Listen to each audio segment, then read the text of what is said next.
جی ہاں، اس کے بعد جبریل علیہ الصلاۃ والسلام مجھے لے کر اور اوپر چڑھے، یہاں تک کہ دوسرے آسمان پر آئے اور اس کا دروازہ کھولنے کے لیے کہا تو دریافت کیا گیا آپ کون ہیں؟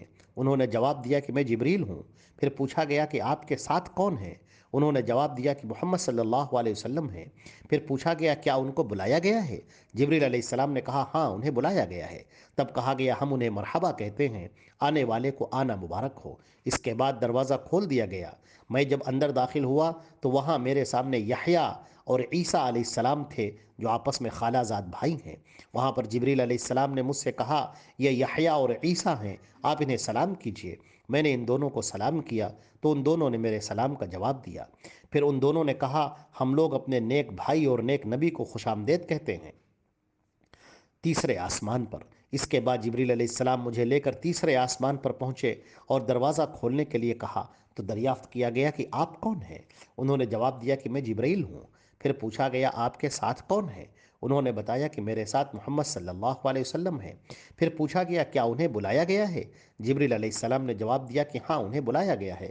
تب کہا گیا ہم انہیں مرحبا کہتے ہیں، آنے والے کو آنا مبارک ہو۔ پھر آسمان کا دروازہ کھول دیا گیا تو میں اندر داخل ہوا۔ وہاں میرے سامنے یوسف علیہ الصلاۃ والسلام تھے۔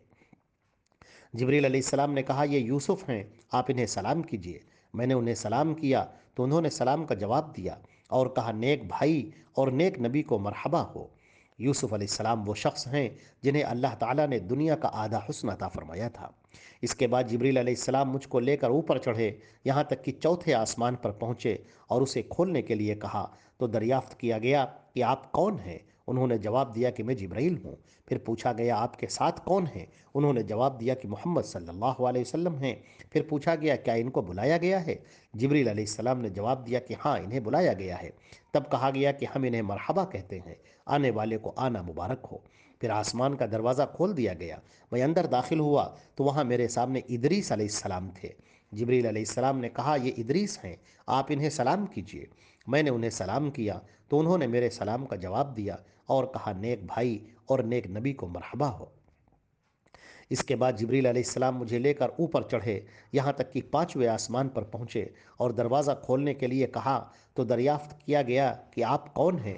انہوں نے جواب دیا میں جبریل ہوں۔ پھر پوچھا گیا کہ آپ کے ساتھ کون ہیں؟ انہوں نے بتایا کہ میرے ساتھ محمد صلی اللہ علیہ وسلم ہیں۔ پھر پوچھا گیا کیا انہیں بلایا گیا ہے؟ جبریل علیہ السلام نے جواب دیا کہ ہاں انہیں بلایا گیا ہے۔ تب کہا گیا کہ ہم انہیں مرحبا کہتے ہیں، آنے والے کو آنا مبارک ہو۔ پھر آسمان کا دروازہ کھول دیا گیا تو میں اندر داخل ہوا۔ وہاں میرے سامنے ہارون علیہ السلام تھے۔ جبریل علیہ السلام نے کہا یہ ہارون ہیں، آپ انہیں سلام کیجئے۔ میں نے انہیں سلام کیا تو انہوں نے سلام کا جواب دیا اور کہا نیک بھائی اور نیک نبی کو مرحبا ہو۔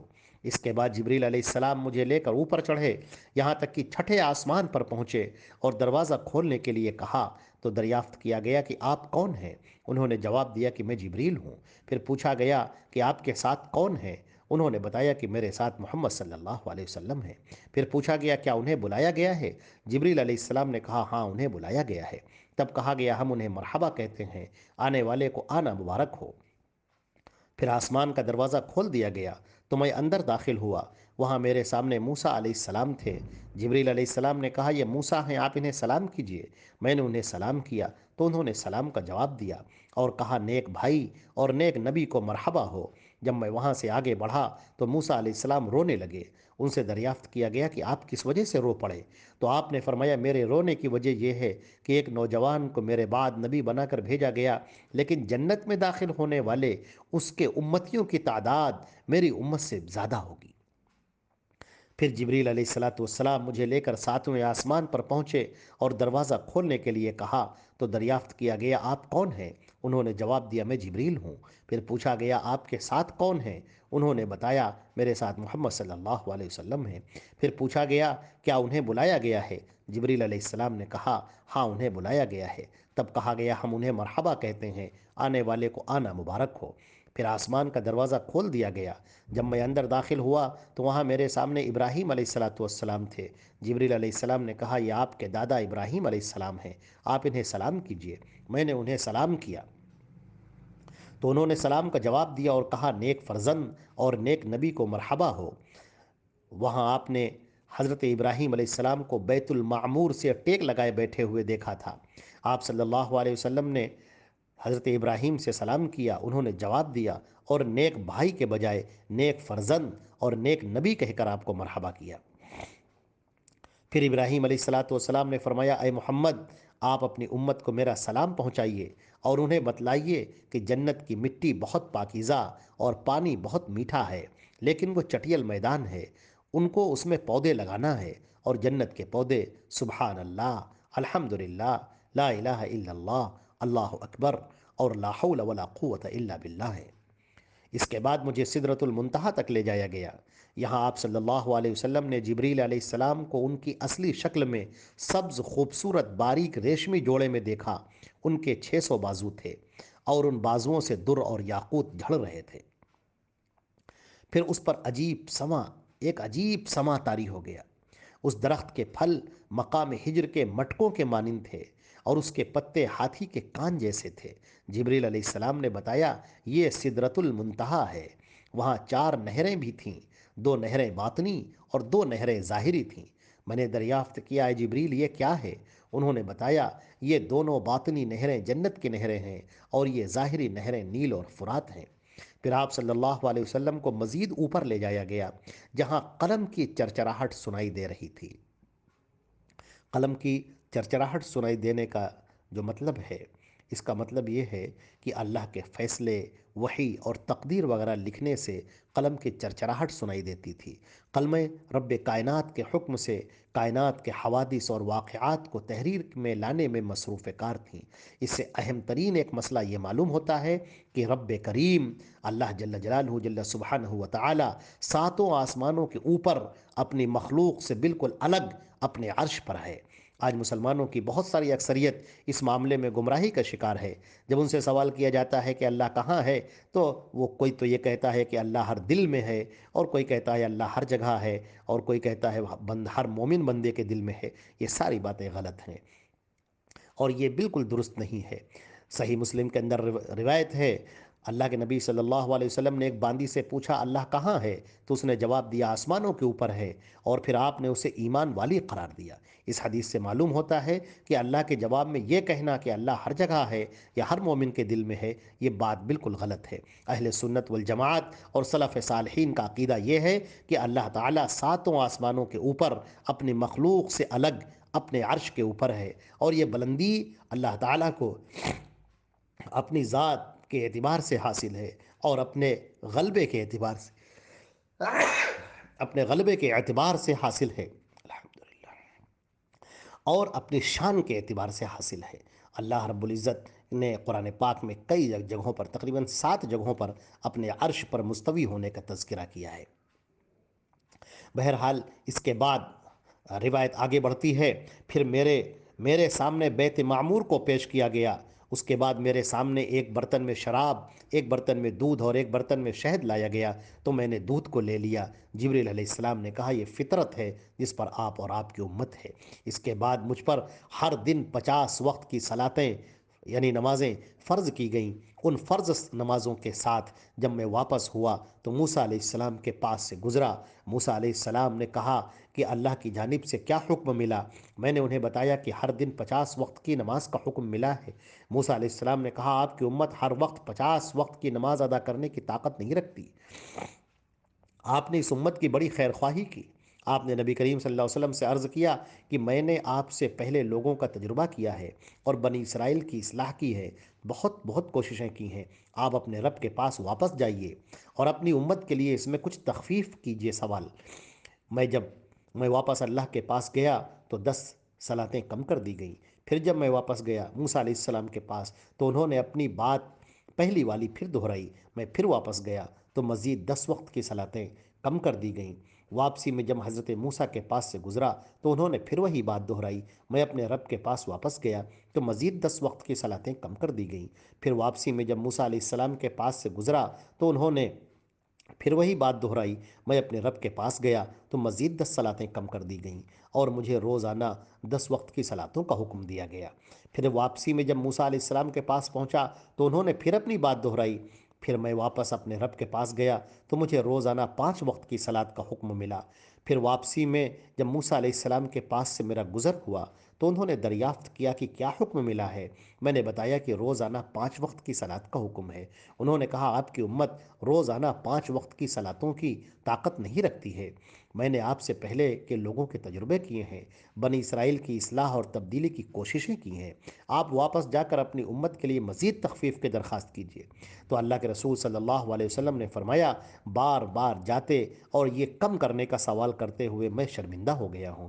اب میں اس حکم پر راضی ہوں اور سر تسلیم خم کرتا ہوں۔ اس کے بعد نبی کریم صلی اللہ علیہ وسلم نے فرمایا کہ جب میں وہاں سے آگے بڑھا تو اعلان کرنے والے نے اعلان کیا کہ میں نے اپنا فریضہ نافذ کر دیا اور اپنے بندوں پر تخفیف کر دی، یعنی نماز تو 5 وقت کی ہے لیکن ثواب میں 50 وقت کے نمازوں کا دوں گا۔ معراج میں نبی کریم صلی اللہ علیہ وسلم کو 3 چیزیں عطا فرمائی گئیں۔ پہلی چیز 5 وقت کی صلاۃ، دوسری چیز سورۃ البقرہ کی آخری آیات، اور تیسرا عظیم تحفہ یہ دیا گیا کہ آپ کی امت میں سے جو شخص کچھ بھی شرک نہیں کرے گا اس کے کبیرہ گناہ بخش دیے گئے۔ پھر آپ صلی اللہ علیہ وسلم نے جنت و جہنم کی سیر فرمائی۔ جنت کی کنکریاں آبدار موتی اور زمین مشک خالص کی ہے۔ جنت کے اندر آپ صلی اللہ علیہ وسلم نے نہر کوثر کا مشاہدہ فرمایا۔ اس کے دونوں کناروں پر جوفدار موتی کے خیمے تھے اور اس کی مٹی مشک عطر بیز تھی۔ شب معراج میں آپ کا گزر ایک ایسی جماعت کے پاس سے ہوا جن کے ناخن پیتل کے تھے اور وہ اپنے چہرے اور سینے نوچ رہے تھے۔ آپ صلی اللہ علیہ وسلم نے جبریل علیہ السلام سے پوچھا یہ کون لوگ ہیں؟ جبریل علیہ السلام نے فرمایا یہ لوگوں کا گوشت کھانے والے، یعنی ان کی غیبت کرنے والے ہیں اور ان کی عزت و آبرو پر کیچڑ اچھالنے والے لوگ ہیں۔ پھر آپ نے کچھ ایسے لوگوں کو دیکھا جن کے ہونٹ قینچی کی طریقے سے آگ کی قینچیوں سے کاٹے جا رہے تھے۔ جبریل علیہ السلام کے دریافت کرنے پر آپ نے فرمایا یہ امت محمدیہ کے وہ خطبہ اور مقررین ہیں جو لوگوں کو نیکی کا حکم دیتے ہیں اور خود اپنی ذات کو بھول جاتے ہیں، حالانکہ وہ خود بھی قرآن پڑھتے ہیں مگر اتنی عقل نہیں رکھتے۔ آپ صلی اللہ علیہ وسلم نے جنت اور جہنم پر مقرر فرشتوں سے ملاقات کی۔ سب نے آپ صلی اللہ علیہ وسلم کا پرتپاک استقبال کیا سوائے ایک شخص کے، جنہوں نے مرحبا کہنے پر استقبال تو کیا لیکن چہرے پر مسکراہٹ نہیں آئی۔ اللہ کے نبی صلی اللہ علیہ وسلم نے پوچھا جبریل سے یہ کون ہے جس کے چہرے پر اس موقع پر بھی مسکراہٹ نہیں؟ جبریل علیہ السلام نے جواب دیا یہ داروغہ جہنم مالک ہے، یہ جب سے پیدا ہوا آج تک اس کے چہرے پر مسکراہٹ نہیں آئی۔ اگر اس نے کبھی مسکرایا ہوتا تو آج ضرور مسکراتا۔ پھر نبی کریم صلی اللہ علیہ وسلم کو زمین کی طرف واپس ہوئے۔ آپ کی خاطر تمام انبیاء اور رسولوں کو جمع کر دیا گیا۔ آپ نے ان سب کی امامت فرمائی، سب نے آپ صلی اللہ علیہ وسلم کی اقتداء میں نماز کی۔ پھر نبی کریم صلی اللہ علیہ وسلم واپس مکے پہنچے۔ صبح ہوئی تو حرم گئے اور حتیم میں جا کر لوگوں سے الگ تھلگ غمزدہ بیٹھ گئے۔ آپ کو یقین تھا کہ لوگ آپ کو جھٹلا دیں گے۔ اچانک اللہ کا دشمن ابو جہل ادھر سے نکلا اور آپ کے پاس آ کر بیٹھ گیا۔ پھر اس نے مذاق میں پوچھا کیا کوئی نئی بات؟ آپ نے فرمایا ہاں، مجھے راتوں رات مسجد حرام سے مسجد اقصیٰ کی سیر کرائی گئی۔ اس نے کہا اچھا میں مکے کے لوگوں کو جمع کروں، آپ ان کے سامنے یہ بات کہیں گے؟ آپ نے فرمایا ہاں۔ جب سب لوگ جمع ہو گئے اور اکٹھا ہو گئے، مجلس جم گئی، تو نبی کریم صلی اللہ علیہ وسلم نے اپنی بات دہرائی کہ مجھے راتوں رات مسجد حرام سے مسجد اقصیٰ کی سیر کرائی گئی۔